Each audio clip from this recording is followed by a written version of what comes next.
আলাইকুম এভরিওয়ান। সব কিছু দিয়ে আমি ভালো করে চটকিয়ে নিলাম। ভালো করে না মাখালে পুরপুরিটা মজা লাগে না।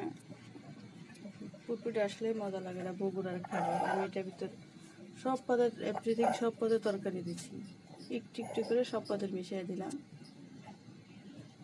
আর আপনারা যারা ফেসবুকে অনেকেই অনেক কথা বলেন, শুনলে আসলে মন ভেঙে যায়। কারণ হচ্ছে সবাই আসছে এখান থেকে কিছু না কিছু ইনকাম করার জন্য কেউ আসছে, কেউ পেজ এমনিতে খুলে নেই, কেউ আনন্দের পেজ খুলে বসে থাকেনি। আপনাদের এভাবে যদি এক একদিন এক এক কথা বলেন তাহলে নতুনদের মন ভেঙে যায়। প্লিজ আপনারা নতুনদের একটু সাপোর্ট করেন। এগুলো খাইতে অনেক মজা। এটা আমার বাসা এয়ারপোর্টের পাশে, এই জন্য বিমানের সাথে সঙ্গে আমি পাঙ্গাস মাছ দিয়ে আজকে পুরপুরিটা করবো।